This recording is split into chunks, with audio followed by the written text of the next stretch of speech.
Yeah, in designing the program, I remembered a rule I learned from previous conferences is always anchor the final morning with very strong speakers. And I think we have a really strong slate of speakers this morning, starting with our first speaker, Harry Atwater, who's the Otis Booth Leadership Chair of the Division of Engineering and Applied Sciences at Caltech. Harry's scientific interests center on photonic light-matter interactions and solar energy conversion. Harry was an early pioneer of nanophotonics, and in 2001 actually coined the term nanoplasmonics, if I'm pronouncing it right. His current work spans fundamental photonic phenomena and its applications, spanning from very fundamental things to more applied topics like active metasurfaces, photonic structures, and 2D materials. And I think what we're going to hear about today, optical light sails. If I listed all the things Harry serves as a board member on or a fellow of, I would eat up a lot of his presentation time, but I will just mention in 2001, he was awarded the very prestigious Von Hippel Award from the MRS. So with that, I'll turn it over to Harry Atwater. So I'm going to, this morning, give an overview of where the Starshot program, Breakthrough Starshot program, has advanced in the last few years from science to spacecraft and thinking about missions. And so I'm speaking on behalf of a group of collaborating leads here listed: Wes Green, Mike Kelsenberg, Kevin Parkin, and Phil Moskoff. And of course, I think we're all, can you hear me? Okay. We're all drawn together by this question of whether life is common or rare, the Fermi paradox. And the exoplanet astronomers have basically brought us in the last 2 decades an incredible bounty of effectively, on average, 1 planet per star. And we have, many stars in our stellar neighborhood within 10 light years. And indeed, shortly after the announcement of the Breakthrough Starshot initiative, there was the report in 2016 of a habitable zone planet in our stellar backyard, so to speak, at Proxima B. And the question is, what is the opportunity or the consequence of going there as opposed to staying here and looking? And I think an interesting perspective on this comes from looking at the comparison of the images of Pluto that were generated by the Hubble Space Telescope versus those that were generated in the flyby at 700,000 kilometers from New Horizons. And, the image quality there and the features that one sees and the things that one can infer are unmatched in this flyby. And I think that's an indication. So it's interesting to think about the question, suppose we had, we don't know what the planet at Proxima looks like, but suppose we had a Starshot light sail approaching the Earth, and we asked what would the image be that we would see at a distance of a little under 3 AU, about 2 hours from the distance of closest approach at 20% of the light speed. And then suppose we're now looking at an hour later. So then we're going from less than 100 pixels in an image to about 100 pixels. And then finally, at the distance of closest approach at about 1/10 of an AU, we see this. And this is the scale at which we can see, this is the blue marble that we can see. We could see any technosignatures. We could infer a great deal about the atmosphere and the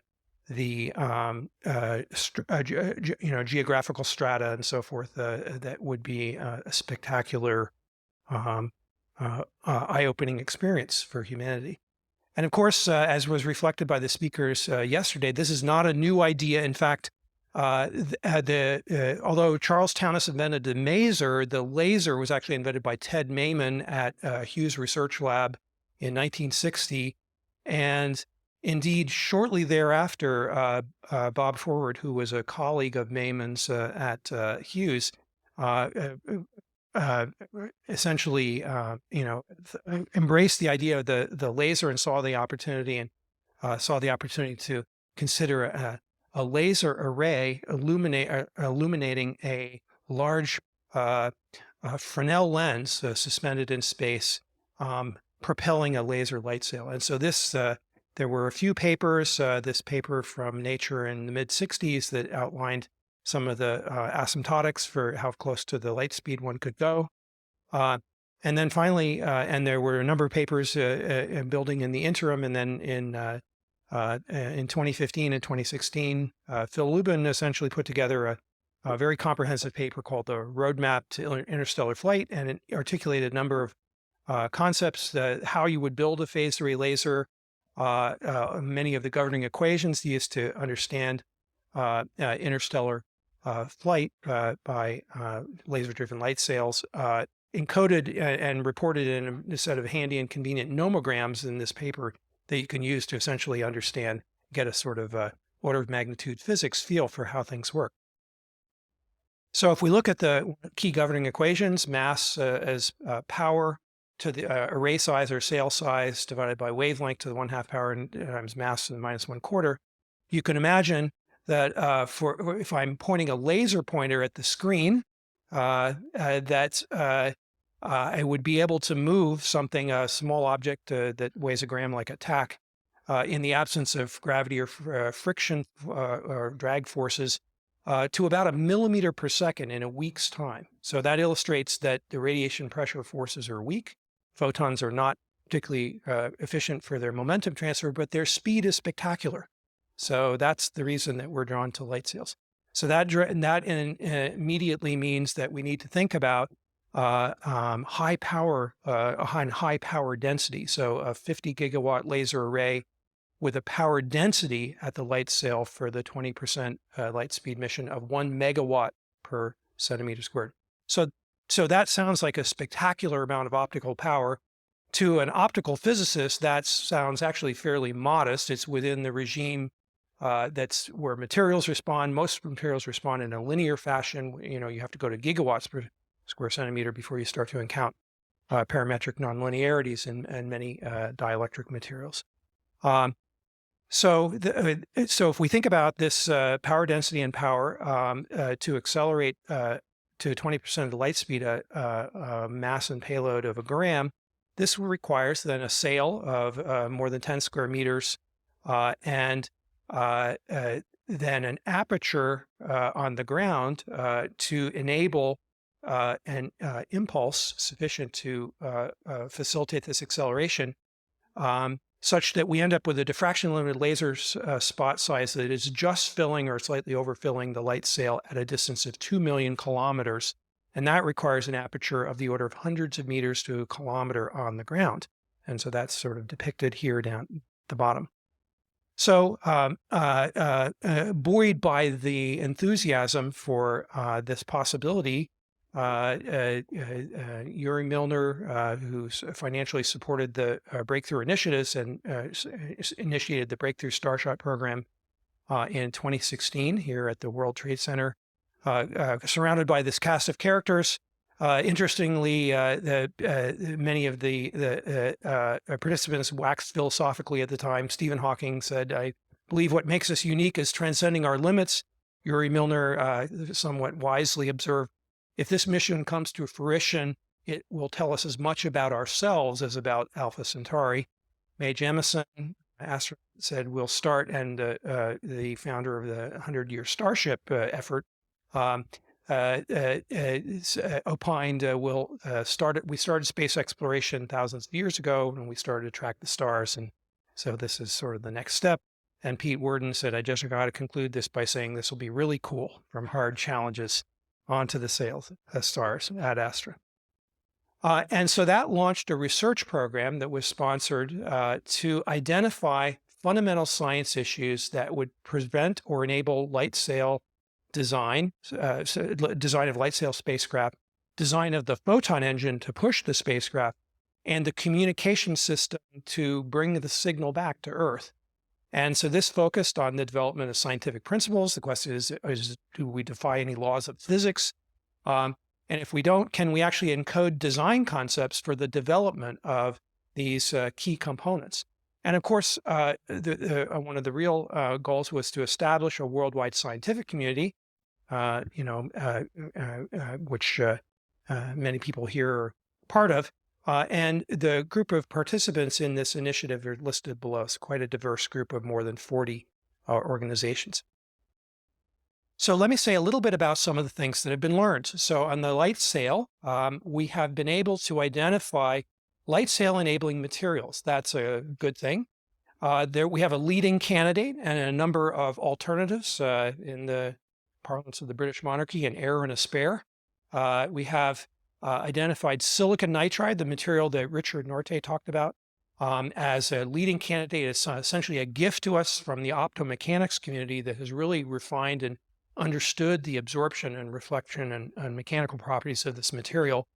And it certainly is capable of meeting the challenges, at least in principle. It's a very high strength, has high tensile strength and low absorption, potential for scale up to large sizes. There are other alternatives, other semiconductors and refractory materials, diamond and molybdenum disulfide and others that could also be effective light sail materials. We also developed optical designs for stable propulsion based on that enable beam riding and shape stability, as well as thermal management to enable both the sail and its instrument payload to withstand reasonable temperatures. I'll show you a little bit about this. We developed simulation tools for understanding the sail dynamics. So just in terms of understanding materials, we developed sort of a material selection funnel that looked at materials, and the focus was really on refractory ceramic-like materials, wide bandgap semiconductors. Many of these are familiar to solid-state technologists, easy in many cases to deposit in thin film form, particularly with the advent of work on 2D materials.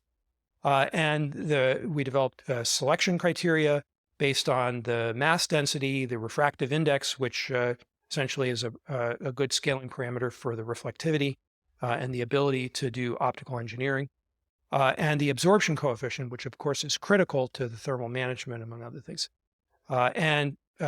So that was described here.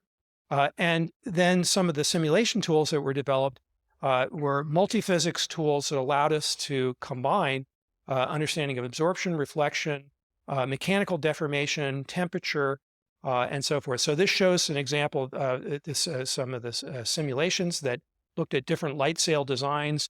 Flat light sails are unstable. If you spin them, you can make them slightly more stable with regard to their shape, but they are they don't exhibit beam riding stability. They essentially veer off the optical axis of the beam.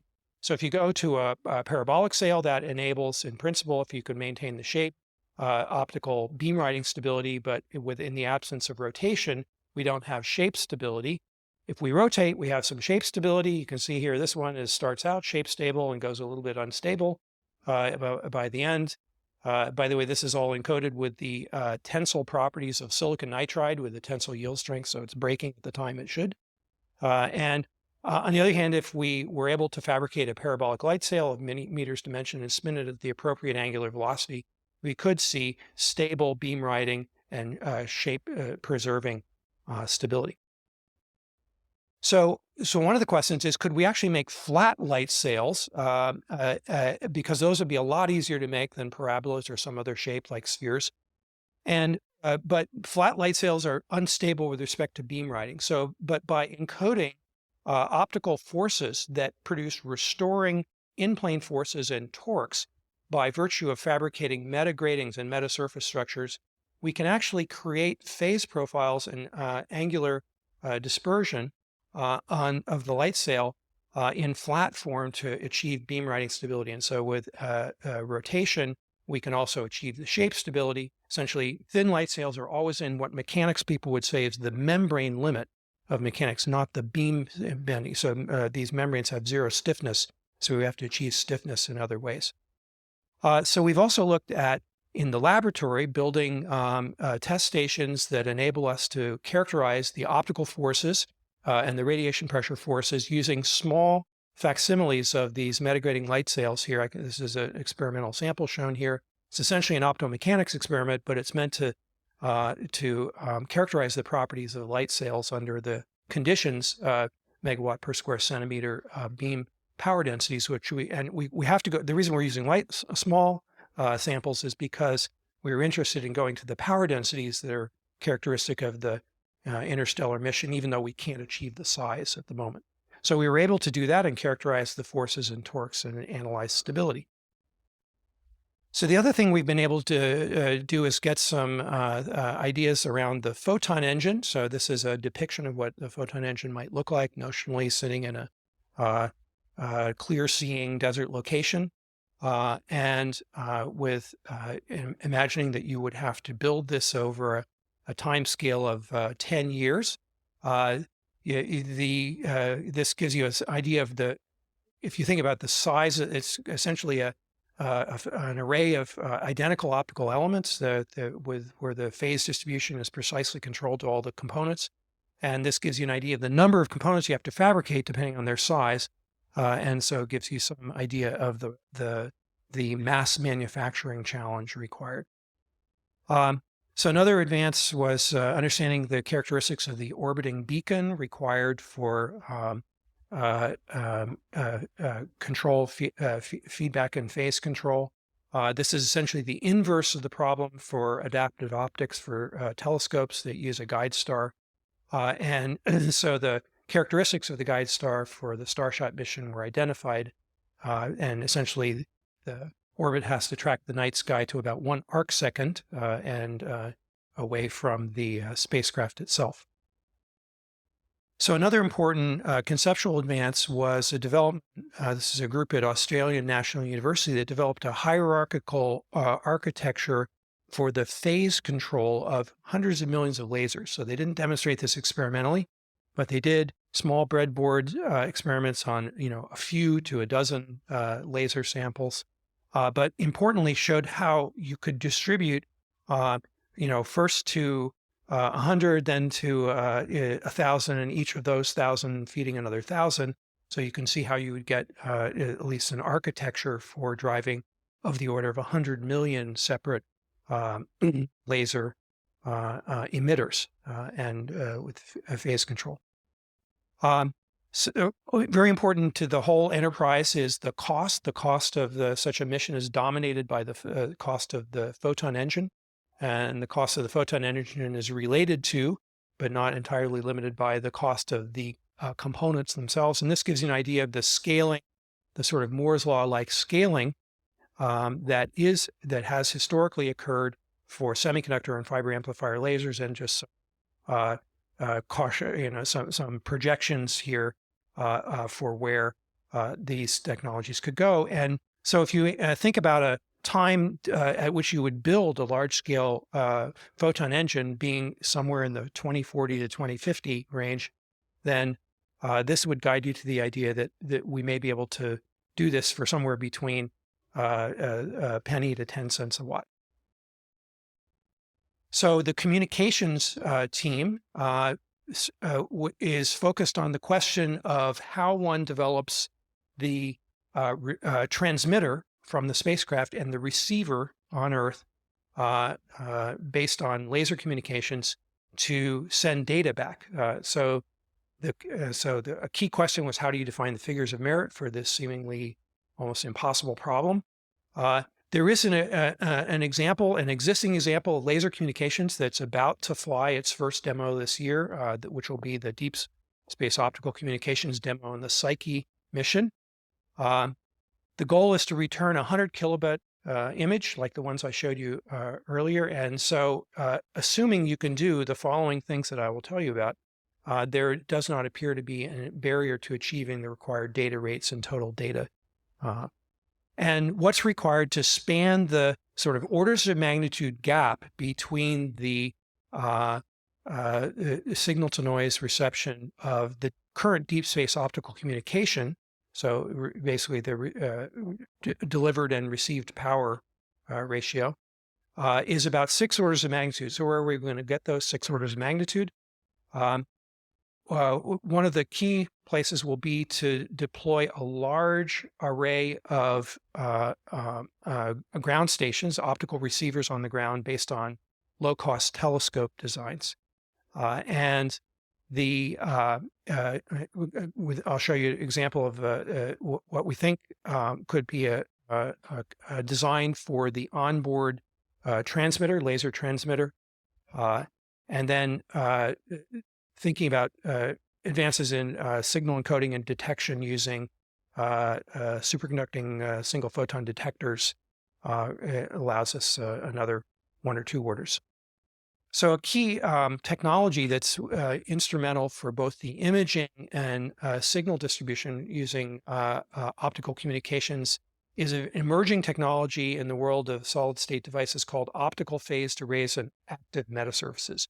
So phased arrays have been around for a long time, and RF phased arrays are used, commonly in communications and power beaming. The same sort of technology is now coming to optics in integrated form, and some examples are shown here. Chip-based optical phased arrays and a related concept called active metasurfaces, where the beam actually scatters from the surface from the far field and then is reflected or transmitted, but steered nonetheless, are under a period of rapid development right now. And we foresee this was going to lead to the possibility of making very lightweight lensless cameras and lensless receivers and transceivers. So here's a concept that was developed at the University of Arizona for a relatively low-cost optical telescope. So using low-cost designs similar to those that are used in solar concentrating heliostats, the same kind of materials. And then showing some here galvo piezo structure that allows for control of correction using to mechanical instabilities in these low-cost telescope designs. So now let me say a little bit about some of the things that putting these things together, a vision for the spacecraft, for the Photon Engine, and for the optical communications receiver. First, the spacecraft. So here's a vision for what the spacecraft could look like. Is there a laser pointer here? Is there I can just do that. Yeah. Okay. Okay. Let's see, right there. Yeah. And then that one. There you go. Okay. Okay. So the light sail itself is for the Interstellar Mission. Here's the 0.2C mission. Is depicted here as 4 meters in diameter. The communications aperture here, I'll describe how this works in a minute, is about 1 meter in size.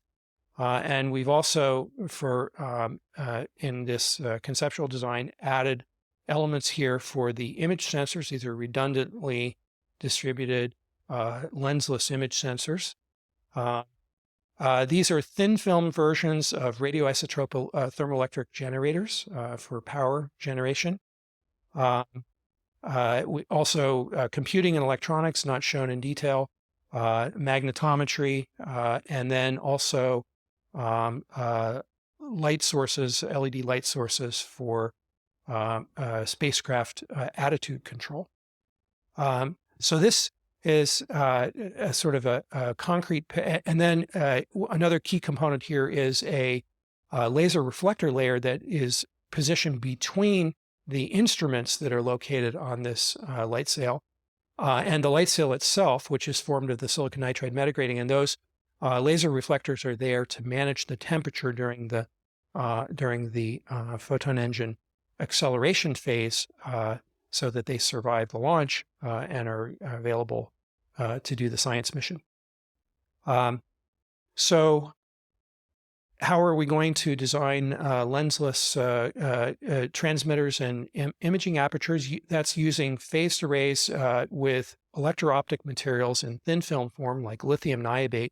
This is just a sort of artist's impression of things that are being prototyped in the lab now that include resonant antenna elements where the electro-optic elements adjust the relative phase at optical frequencies among these different elements. I should say that at this point, there are working devices. Our lab has produced some of these for beam steering and electronic focusing of beams in one dimension. We've been able to achieve very high numerical aperture lenses with electronic focusing in the 1,000 to 1550 nanometer range. Two-dimensional devices are still a challenge, mainly because of the interconnect distribution, and that seems like a soluble challenge, but not one that academics have taken on yet.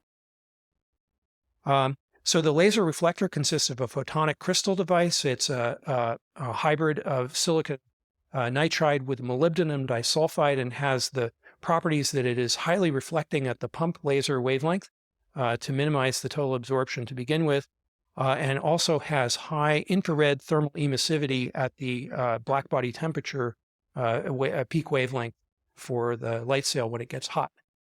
So that's the design of the layer that's there to prevent overheating of the instruments. So the metagratings are fabricated directly in silicon nitride. I showed you experimental samples of those, and that's something that can be extended out over using large-scale printing techniques. One of our collaborators, Meta, not the Facebook Meta, but another Meta Materials Meta, has produced printing methods for printing these at the meter scale. So this is a schematic of something that's been experimentally realized, which is a thin film version of our radioisotope thermoelectric generator, where the heat radioisotope heat source is placed in the center of this annular structure, and the individual ligaments here are thermoelectric materials that are connected in series to generate power, the power. And so a power working group did an analysis of what were the power requirements, and the light sail needs about 14 kilojoules with a 20 microwatt trickle power during the mission, and up to 1 watt peak power during times that we transmit signals using the optical aperture on the light sail. So this seems among the power working group considered a number of alternatives: thin film batteries, fuel cells, alpha and beta photovoltaics, photovoltaics or stellar voltaics, if you like, and conclude this was probably the one that seemed most practical to begin with, but a number of other ideas are in play. So let me say a little bit about the Photon Engine. The Photon Engine uses a guide star, and this just a cartoon showing the version of the guide star, showing the beacon in the sky here and about an arc second away from the light sail, which is now being steered by the Photon Engine on its trajectory towards Alpha Centauri. And so this basically consists of elements that feed back the optical phase fluctuations that across the optical aperture due to the atmospheric refractive index instabilities to the low power portion that enables the phase control of each element of the laser array. Each of the laser elements is a semiconductor element. This shows a cross-section of the semiconductor structure. It's a compound semiconductor material that creates a vertical cavity external surface emitting laser. It's a solid-state laser based in 3-5 semiconductors. The external cavity is defined by here a diffractive primary lens and mirror, laser cavity mirror, and the lens is designed so that the beam fills this optical element. The active semiconductor element here is a fraction of a millimeter in size, and each optical element here, we imagine, is of the order of 0.5 centimeter in size. So if we think about assembling these elements can get assembled into tiles, each tile an assembly of 10 square centimeter elements. So each tile corresponds to a power output of about 280 watts. And then the Photon Engine panel, an array of tiles here, which is a couple of meters in size, has an output here of a little more than 100 kilowatts. And the vertical cavity external surface emitting lasers, the tiles, the panels, and so forth are then arrayed, of course, into an array at the kilometer scale to give the rise to the full 200 gigawatt scale element. So this gives you the number of tiles, about 700 million tiles. So that's a large number of tiles, but that gives you an idea of the scale of the structure. So let me say a little bit about the communication receiver.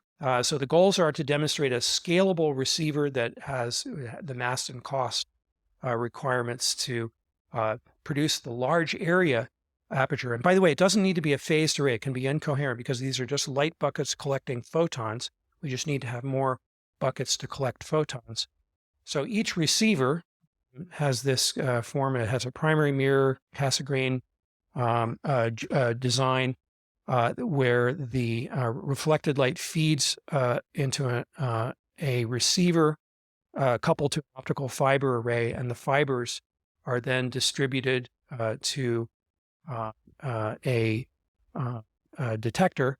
So here, this shows what an entire bank of these low-cost detectors might look like, the order of 22 detectors in a bank at the few meter scale. Here's how you might lay them out. Here as a block subsection, it's about the size of a soccer field, corresponding to 1,024 tiles of this receiver.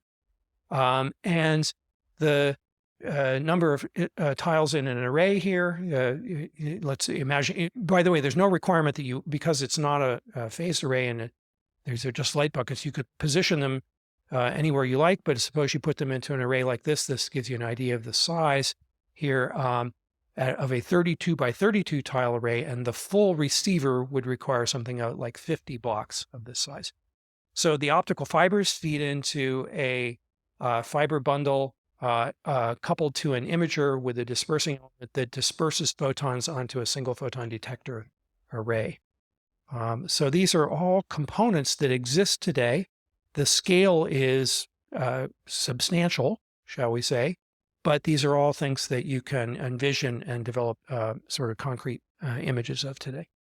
So let me say a little bit about some of the missions that we envision. One is the possibility of building a spacecraft that could achieve, prior to the Interstellar Mission, 100 AU per year velocity. So what would that enable? That would be faster than the speed of the closest diving sundiver missions that we currently envision that would use solar radiation pressure. That would enable us to consider exploring the interstellar medium, looking at Kuiper belt objects in the outer solar system, going to the solar gravity lens point, and with a sail that would be about the same size as the light sail I depicted for the Interstellar. The payload mass would be a little larger, of the order of a few grams. The impulse for the Photon Engine would last longer, not tens of minutes, but maybe a couple of hours. And this is all just sort of falls out of the kind of nomograms that you can use to define the acceleration. So going to the Interstellar is really a mission, is really a question to achieve the mission of reducing the cost of the Photon Engine to the point where you can build a Photon Engine that allows you to go to progressively larger and larger fractions of the light speed. So if one could, and this is sort of an envisioned pathway for how you might do this with a goal of achieving being ready to build in 2050, build and commission the full interstellar mission for Starshot, operating at the point 2C point design mission. So that would enable us to, and that is a set of ideas that now gives us a concrete idea, a concrete set of sort of things we can discuss about how to design the light sail and its mission. Thanks.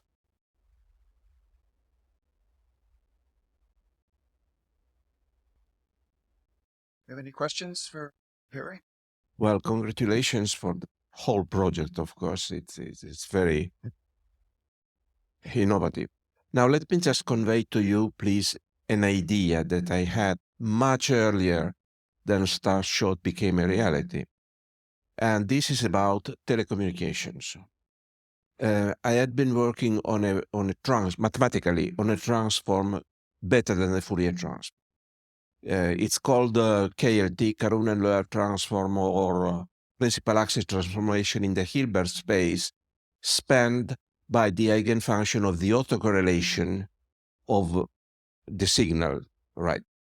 Now, I had published that for Mathematical Delight much before Starshot, and if you agree, I would send you the papers, and then you please tell me whether this may be or may not be useful for your project. Thank you.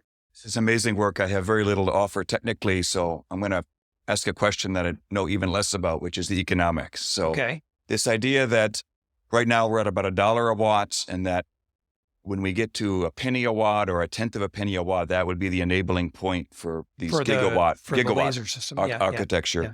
So I challenged a couple of years ago a group of ECE students for their capstone project to build me a 1 watt laser amplifier just so I could come up the learning curve a bit.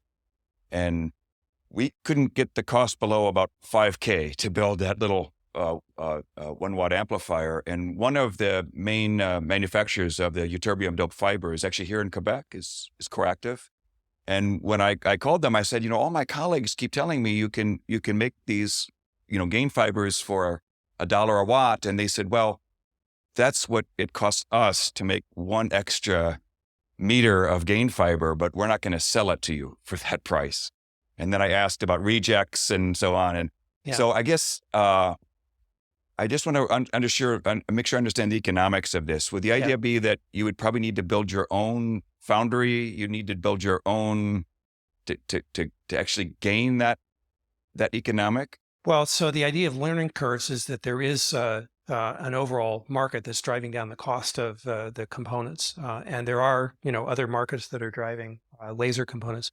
I should say that the fiber laser is what we see as maybe the near-term, more feasible near-term design or architecture, but the one that seems most attractive from the cost viewpoint is the solid-state semiconductor laser. And there are, you can certainly purchase pump diode lasers. Those not with all the phase control and so forth that you need, but pump diode lasers for much lower cost than that. And you can get the beam quality that's needed, because I thought the fiber was the next step after this. Well, so in order to achieve the beam quality, you need to build that component, that little pixel of element which contains the cavity, the amplifier, and all of those elements. So I should say that there is a cost model that was performed, and let's see. I guess what we have it is in report form, and the authors I think are preparing. This is a group at Australian National University that also did the phase control architecture, and so they've done an analysis of this of the cost, and I don't. It's not published yet, but I expect that it will be in due course, and we'll have a chance to have a look at it. Yeah. Okay. But it is one of the key issues. Yeah. Yeah. For people that are just joining in, we pushed the schedule back a few minutes because we were a little shaky starting this morning after last night. So we're just going to shift the program by about 10 minutes. Yep. Yeah. That's amazing. I have 2 sorts of questions. One is, what do you plan for that 10-gram payload? And the other, is there any possibility of doing atmospheric science in Venus, or having it land on Mars or Europa or any of these astrobiology targets?